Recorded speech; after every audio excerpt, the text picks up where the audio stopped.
ဒီ funny skin လေးယူပြီးရပြီလားမသိဘူးနော်ဒီပါသေးဆိုရင် true နဲ့ video ကိုစောင့်အောင်ကြည့်လိုက်ချင်အောင်ဒီနေ့ true ကတော့ MMBB funny နိုင်ငံရဲ့ anniversary skin ကိုဘယ်လို free ယူရမှာဆိုတာပြပြပေးသွားမှာဖြစ်ပါတယ်ဒီဆုံး event မှာပါဝင်လို့ဆိုရင်ဒီမှာလူရုပ်လေးတွေရှိပါတယ်အဲ့မှာ true ကတော့ main လေးရုပ်လေးပဲယူလိုက်ပါတယ် funny skin ရဖို့ဆိုရင် point 1000နဲ့ရှိရလိုပဲပါတယ် tempo လေးတွေနဲ့ပေါ့နော်ဒီဘက်မှာ notification effect killing effect လေးတွေနဲ့တခြား item လေးတွေကိုလဲလို့ရပါတယ်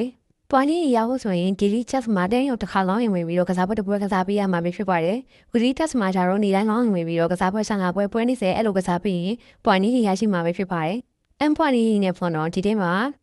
တချင်းလိုရတဲ့ထဲမှာ10 30 90ဆိုပြီးရှိရပေါ့နော်10မှာကျတော့ energy 100ရပြီးတော့30မှာကျတော့300ရရှိမှာပဲဖြစ်ပါတယ်90မှာကျတော့ energy ခုခံရရှိမှာပဲဖြစ်ပါတယ်။ဒါတွေမခသေးပဲဒီ view ဆိုတဲ့ဟာလေးထဲမှာ energy လေးတွေဝင်ခိုးလို့ရပါသေးတယ်။သူတက်မှတ်ထားတဲ့ energy point နေရာလေးတွေရရင်ကိုချတဲ့မီတီလေးတွေကိုရွှေပြီးထားလို့ရမှာပဲဖြစ်ပါတယ်။ message response ဆိုတဲ့ဟာလေးထဲမှာကိုပို့ထားတဲ့ message လေးတွေကိုကြည့်လို့ရမှာပဲဖြစ်ပါတယ်။ funny skin တစ်ကောင်လည်းပေးရတာဆိုတော့မဟုတ်ပါဘူးတခြား epic skin တွေလည်းပေးပါသေးတယ်။ Harry Light ပေါ်နဲ့တခြား epic skin တွေကိုရွှေပြီးယူလို့ရမှာဖြစ်ပါတယ်